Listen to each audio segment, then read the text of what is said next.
Petri Wine brings you Basil Rathbone and Nigel Bruce in the new adventures of Sherlock Holmes.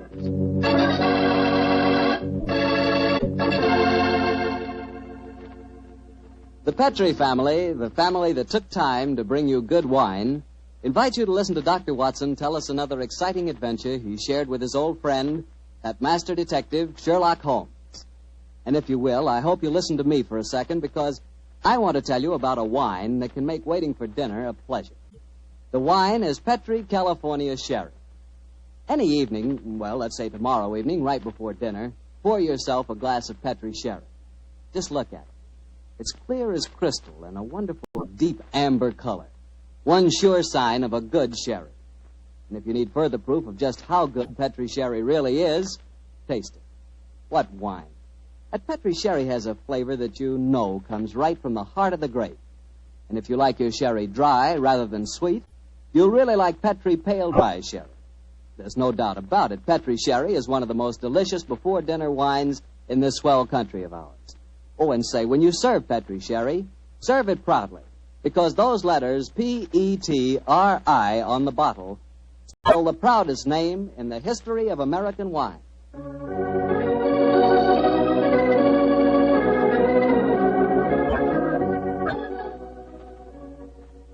And now I'm sure our good friend Dr. Watson's waiting for us. Let's go enjoy.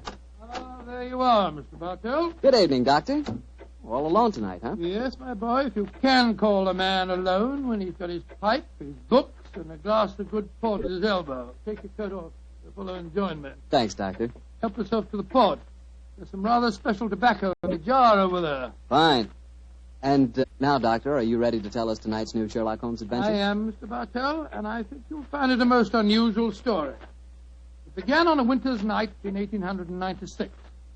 Holmes and I had gone to a theatre in the East End of London to see a performance of a famous old English melodrama called Sweeney Todd, the Demon Barber of Fleet Street. That's a good bloodthirsty title, Doctor. The Demon Barber.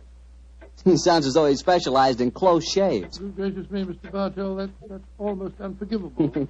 He was a murderer of voracious appetite who placed his victims in a specially constructed barber's chair, cut their throats, and then pressed the lever that would swing the chair over and decamp the unfortunate victim into a horrible cellar beneath his shop.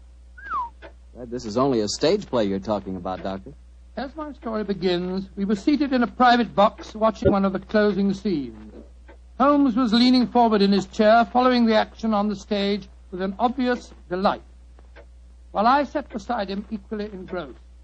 An actor by the name of Mark Humphreys was playing the part of Sweeney Todd, and no one could deny that he was playing it up to the... Where are you going, Tobias? To the nearest magistrate, Sweeney Todd, to denounce you as the fiendish, cruel, cold-blooded murderer. You have pronounced your doom.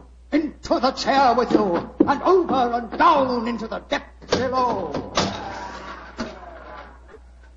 Ha, ha, ha, there.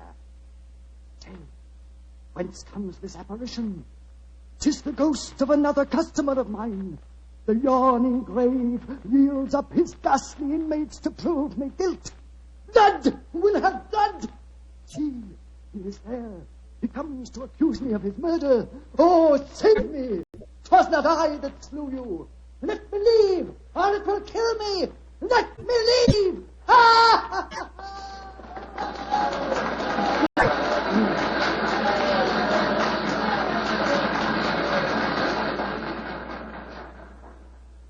Oh, upon my soul, Holmes, that fellow Mark Humphreys is the most florid actor that I've ever seen on a stage. I find him enchanting, Watson. It seems to me he's really caught the flavor of this murderous monster piece. After all, a restrained performance of the Barber Sweeney Todd would be unthinkable. Yes, I suppose it would. But I must say his makeup seems rather overdone. No barber would wear such an enormous beard. It'd be most impractical. Probably get in the customers' faces. By the way, I noticed from the program that Mark Humphreys, as well as being the principal actor, is also the owner of the company. Yes, the current trend toward the actor-manager is a healthy sign, I think. Come in. Excuse me, but is one of you gentlemen Mr. Sherlock Holmes? Yes, I am. Oh, I was asked to give you this note. Thank you. Now, who on earth knows that you're at the theatre, Holmes? We'll soon find out. This note is from Mark Humphreys, our actor-manager. What's it say? Dear Mr. Holmes, I recognize you in your box. Please come to my dressing room after the performance. My sanity, and even the safety of London, perhaps, depends on your compliance. Oh, my sanity and the safety of London. I wonder what on earth you mean. That, my dear fellow, we can only discover by going backstage to meet him. As it is, the curtain's going up in the last scene I see. For a little longer, we must possess our souls in patience.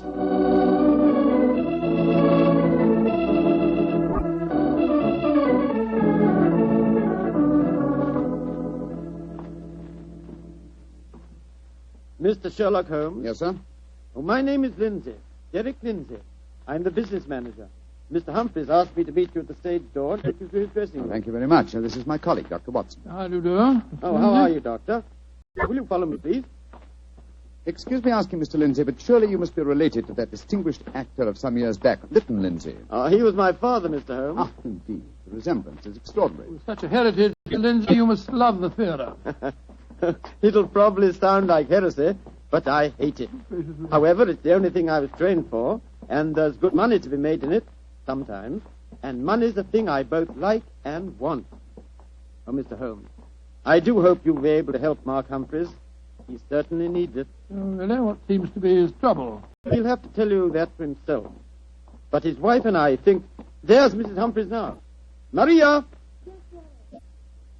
Maria, this is Mr. Sherlock Holmes and Dr. Watson. Mrs. Mark Humphreys. How do you do? Oh, Mr. Holmes, I'm grateful that you're going to see Mark. He's in such a dreadful state. There have been times lately when Mr. Lindsay and I have been afraid he's going out of his mind, haven't we, dear? Indeed we have. We're both dreadfully worried about him. In that case, I hope I can be of service. Which is his dressing room? Number 1, next door to mine. Derek, I think it'll be better if Mr. Holmes and Dr. Watson go in alone. I'm sure Mark will sit more freely if we're not in the room. I think perhaps that is a good idea, Mrs. Humphreys. We'll see you later on. Come on, girl. That's all.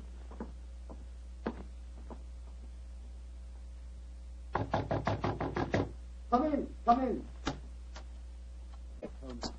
thank heaven you're here. Close the door. Mr. Humphreys, this is Dr. Watson. Watson, eh? Yes, I know of you, too. How do you do, sir? Sit down, won't you, gentlemen? You're wondering why I asked you to come back and see me, of course. Naturally, sir. Well, I won't beat about the bush and waste your time. I come straight to the point. I'm going mad. Oh, come I know. It sounds come. fantastic, but it's true. I've often heard of actors beginning to live their parts off the stage. They play on it. Well, it's happening to me. I'm turning into another Sweeney Todd. The character I'm portraying on the stage. Are you suggesting, sir, that you're a potential murderer? Yes, I am. What reason do you have for holding that belief? Reason? Listen to this. 3 times in the past week, I've wakened in the morning to find my boots covered with mud and my razor stained with blood. God. You've had no recollection of any untoward events during the night? None. Have you ever been addicted to the unfortunate habit of sleepwalking, sir? Not to my knowledge, Doctor. And if I had been, surely my wife would have told me about Your it. wife? Where do you live, Mr. Humphreys? We have a flat here above the theatre. Above the theatre, eh? And Mr. Humphreys, you say that on 3 separate occasions on wakening in the morning, you have found a blood-stained razor and mud-covered boots. Can you show us this proof? No, I can't. I was always so frightened that my wife would see that I cleaned them before she had the opportunity of finding them. It is, sir. They would have been very valuable clues in a case like I this. couldn't risk my wife seeing evidence like that. Doctor, she'd know the truth. But at night times, while she's asleep, some devilish, unconscious urge has overcome me. An urge that causes me to prowl the streets of London. Razor in hand, looking for a victim. Mr. Holmes, you've got to help me. I'm certain that without knowing it, I've been committing murder, and if you don't help me, I'll go on and on. Mr. Humphreys, please. I'll undertake the case. It's a very unique assignment. In effect, I'm being engaged by a possible murderer to prove him guilty.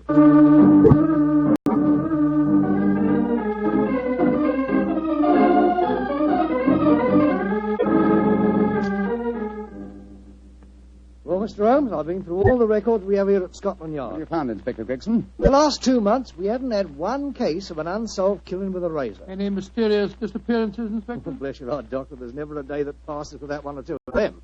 Here's a list of them, Mr. Holmes, if it's any use to you. Thanks. Come on, Watson. In the morning, we can go back to the theatre and set our friend's mind. Obliged you, Gregson. Glad to be of service, Mr. Holmes.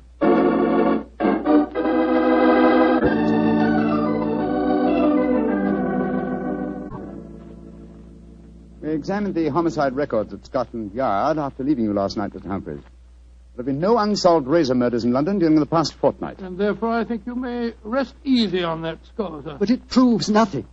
Remember that in the play, Sweeney Todd's victims are never found either. Yes, thanks to his singularly horrible ingenuity in disposing of them. But this is real life, Mr. Humphreys. Then how do you account for the bloodied razors and the muddied boots? Well, now, are you sure that they aren't just in your imagination, sir? You admit that your wife's never seen them? The whole thing could be, or shall we say, an overdose of Sweeney Todd? Well, I admit that I'm suffering from a surfeit of that. And why not drop the play from your repertoire? Our manager, Derek Lindsay, won't let me. It's our best money-maker. He's always got a keen eye to business. Mr. Holmes, I can see that you still don't believe my story. So I've saved some evidence for you, evidence that I found this morning. Look at these. Now what do you say? Do you still think it's my imagination? Cutter, blood-stained razor, and boots covered with mud. Splendid. At last, some real clues to work on. How can you be so calm, Holmes? It happened again last night. Do you realize that I'm a murderer? I'm a menace to society? For heaven's sake, lock me up before I do some more damage. No, sir. Don't get so excited. Mr. Humphreys, I should like to take these objects back to Baker Street where I can perform some chemical tests. You have no objections, I hope? Objections? Good heavens, no. Excellent. You've told no one of this fresh discovery of yours. No one. Not even Derek Lindsay. Derek Lindsay, that's your manager, isn't it? Yes. The best friend I ever had. Except for his father before him. It was Derek who helped me back on my feet 2 years ago, when I put on that disastrous production of Macbeth.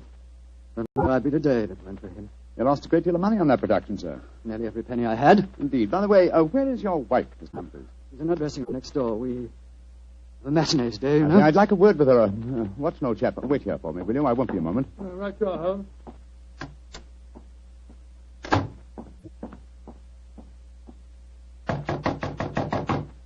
Who is it? Sherlock Holmes.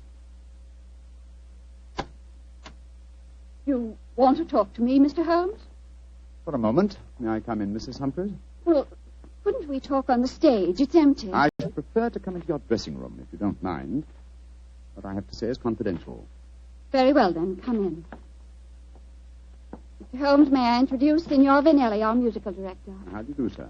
It is a great honor to meet the so great Signor Holmes. I have so admired you. Oh, often I have envied you.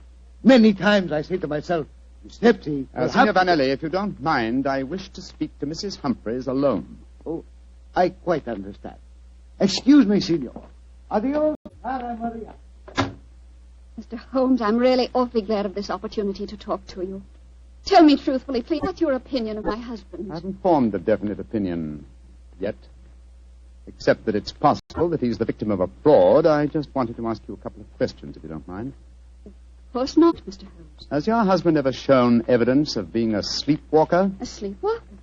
Oh, no, never. I see. Are you a light sleeper? Yes, I am. Exceptionally so. Why? Oh, I'm just curious. You're being very mysterious, Mr. Holmes.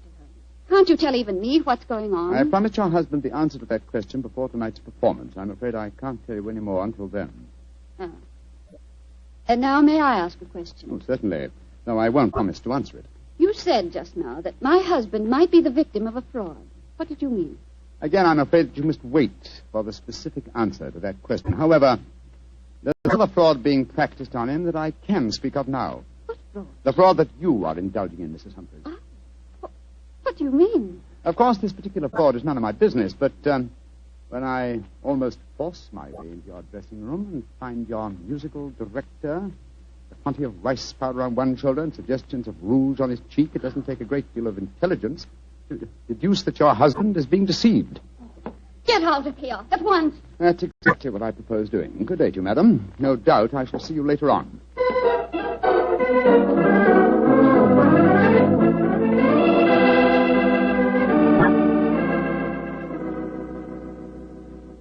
Well, Holmes, what does the microscope tell you about the mud on the boots and the blood stains on the razor? Drawn a blank on the mud, old chap. It's an extremely common type that is found in most parts of London. And the blood? I'm examining that now.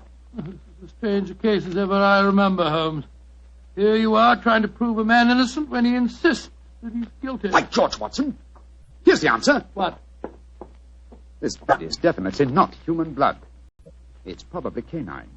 Now, a Sweeney Todd madness would hardly drive its victim to kill dogs. Therefore, it's obvious that Mark Humphreys is the victim of a devilish plot. And he's not a murderer. No, come on, old fellow. Let's go to the theater at once and give him the good news.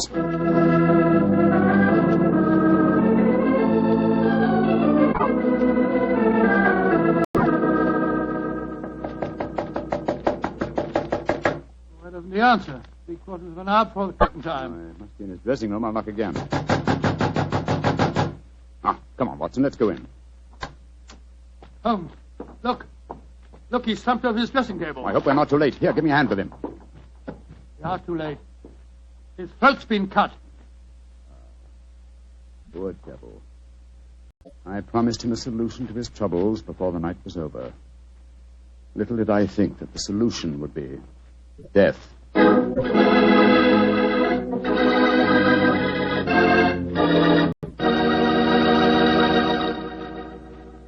We'll hear the rest of Dr. Watson's story in just a second, so I'm going to ask you if you're one of those people who just eats to live, or whether you really enjoy good food. If you love good eating, you've just got to know about Petri wine. Petri wine makes good food taste wonderful. For instance, if you're having steak or a roast or any meat or meat dish, you'll love it served with Petri California Burgundy. Petri Burgundy is the last word in delicious red wine. Now, with chicken or fish, you can't beat the delicate Petri California Sauterne, a really extraordinary white wine. Just to make sure you don't miss either Petri wine, don't buy one, buy two. Buy both Petri Burgundy and Petri Sauterne.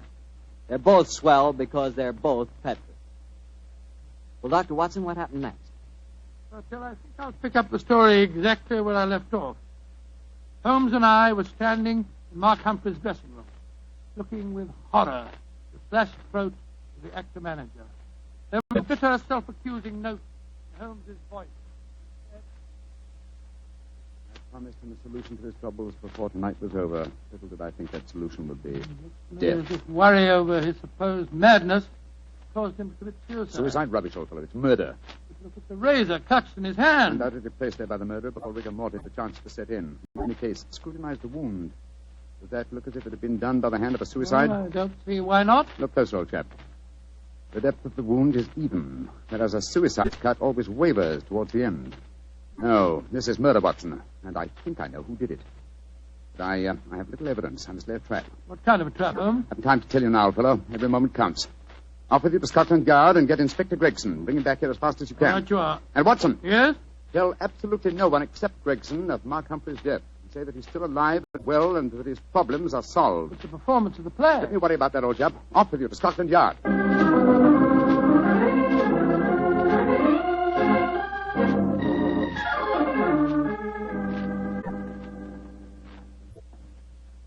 I'm sorry it took so long to find me, Dr. Watson. I was out on another case, you see. No, that's all right, Inspector. The performance, if there is one, must be nearly over by now. Here's the stage door, sir. Yes, here we are.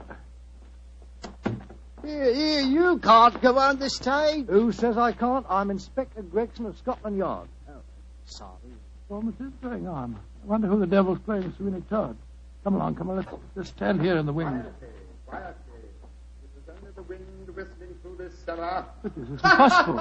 There's Mark Humphreys on the stage. I saw him with his throat cut. I don't believe in ghosts, Doctor. Great heavens, it's Holmes. Something like that. Who's this? It's you, Mr. Savage. Somebody seems to cut your throat. For a pity. No more blue fines. Tell Sweeney Todd who cut your throat, dearie, and you'll cut their throats, too. He'll revenge you while you burn down there in hell, dearie. He'll revenge you.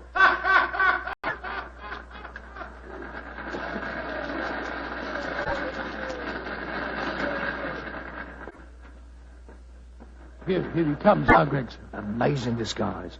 I never have recognized him. You're both here. Holmes, and what are you up to? Surely that's apparent. I disguised myself as the dead man, hoping to force the murderer's hand. You're running a terrible risk, Mr. Holmes. Part of my profession, Gregson. Shh. Here comes Signor Vanelli, the musical director. My dear fellow, I had to leave the orchestra pit to come and congratulate you. Never have you given a finer performance. Bravissimo, bravissimo. Thank you. But it is true. You hardly seem the same person. Your performance, she is incomparable. Keep it up, Mark. Keep it up. I think he spotted you, Holmes. Yes, sir. I didn't like his look as he said that. Well, whoever it is, we've got their hand soon. The curtain's going up in the last scene. Keep your eyes open and suspect everyone.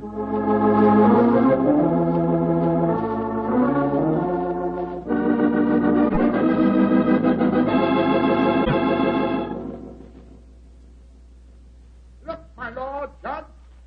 He's by your side. Do not whisper. Your ermine robe is stained with blood. Sweeney Todd, what dark deed presses on your conscience? Was a dark, foul deed, but heed not what you hear, Lord Judge, nor what you see. Still the figure sits there. I feared it to come to this. It is useless to deny my guilt. The very dead rise from their settlements to prove Sweeney Todd a murderer.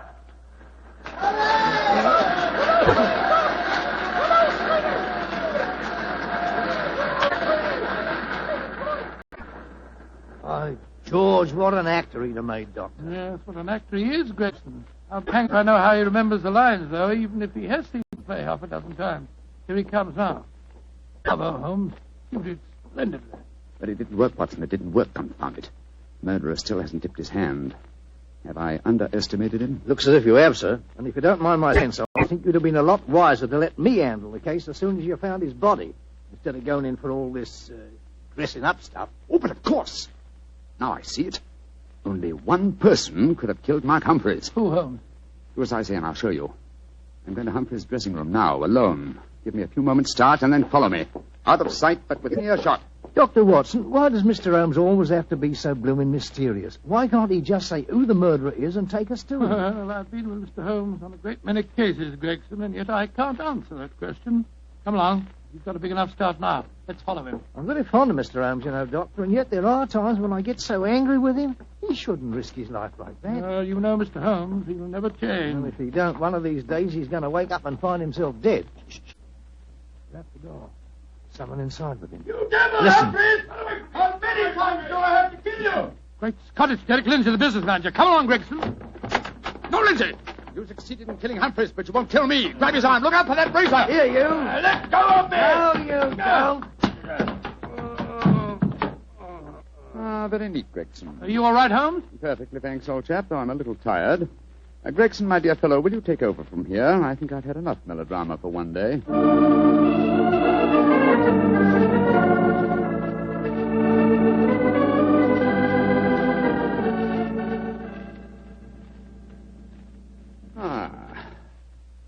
How pleasant, Watson, to be back at Baker Street again. A crackling fire, my dressing gown, and your company combined to make a soothing ending to a somewhat violent day. It's been a most unusual case, Holmes. I still don't entirely understand it. The original plot, of course, was to try and drive Mark Humphreys mad by making him think that he was a murderer. That accounts for the boots and the blood-stained razor. Precisely, my dear fellow. And the killer, having conditioned his victim by this trickery, then murdered him, trying to make it appear a suicide. Now, who had a motive? 3 people. Mrs. Humphreys, her lover, Signor Vanelli, and Derek Lindsay. I must say that I suspected the wife. Well, so did I for a while, and yet it was illogical. She knew, and we may therefore presume that her lover knew, that I was suspicious of her. And she must have known that you promised her husband a solution to his troubles before the night was out. It seems highly improbable that she or Signor Vanelli would have faked his suicide at that point. Quite right, my dear fellow. So I investigated Derek Lindsay's affairs, and I found that what Humphreys had referred to as the kindly act of a friend in helping him back onto his feet was in reality the mortgaging of his entire theatrical effects. Lindsay stood to inherit the theatre on Humphrey's death. Therefore, I was convinced that he was the killer. And then, after he'd murdered him, he saw what he thought to be Mark Humphreys on the stage. Ah, that's where I was slow and stupid, old chap. I couldn't imagine what motive gave the cold, clear nerve to suppress all reactions when he saw his supposed victim revived on the stage. Only at that moment did I realize. And what was the motive that made him hold his hand? The characteristic that ruled his life, Watson. Avarice. A morbid love of money. You see, if he'd attacked me during the performance, he'd have had to refund the money to the audience. His greed conquered all other passions. It made him wait until the performance was finished before he attempted my life. You know, Holmes, now that the case is solved, I'll tell you something in confidence. Please do, old fellow. What is At it? the end of the play tonight, I was afraid that you'd made a mistake, that you'd slipped up on the case. Gregson thought so, too. And I, Watson, will tell you something in confidence. Well, what is it? There were 3 of us that felt the same. way. Now you're being modest, no? I assure you I'm not, my dear chap. In fact, in the future, if it should strike you that I'm, getting a little overconfident of my powers, or perhaps giving less pains to a case than it deserves, kindly whisper teeny tender in my ear, will you? I shall be infinitely obliged to you.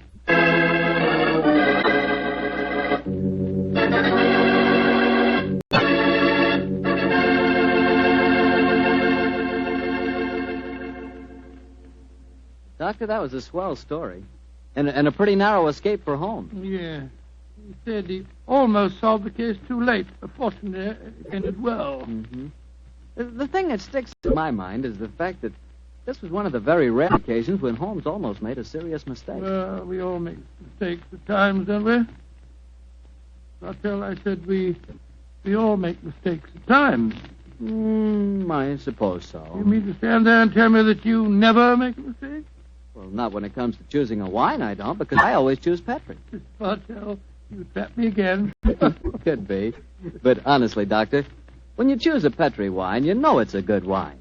Because good wine is the only kind of wine the Petri family makes.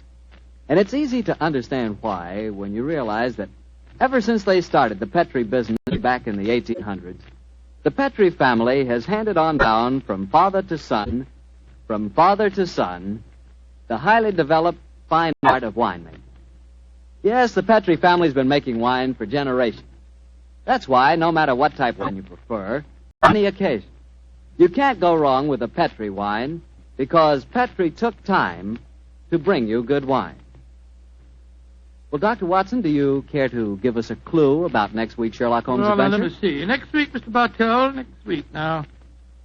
Yes, I'm going to tell you a colorful story that took place in the Parisian circus in 1890. It concerns a very exalted personage, a lady bareback rider, and a faint death that struck without warning. Oh, boy, I can't miss that one, Doctor. Good. Well, now, before you go, I want to say something to all our friends. I want you just to think for a minute. Think of how terrible it is to see helpless little children stricken by infantile paralysis. And then realize that infantile paralysis can be beaten. It can be beaten in very many cases. And your money, your dimes, can do it. Join the March of Dimes. Send your dimes to your local March of Dimes headquarters. Let's help little children walk. Let's help them live.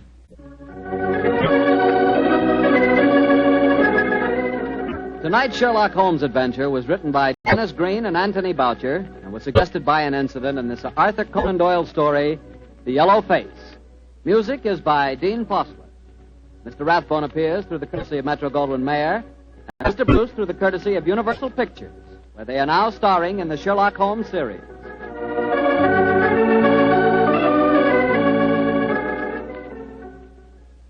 The Petri Wine Company of San Francisco, California, invites you to tune in again next week, same time, same station. Sherlock Holmes comes to you from our Hollywood studio. This is Harry Bartell saying good night for the Petri family. For a solid hour of exciting mystery dramas, listen every Monday on most of these same stations at 8 o'clock to Michael Shayne, followed immediately by Sherlock Holmes. This is the Mutual Broadcasting System.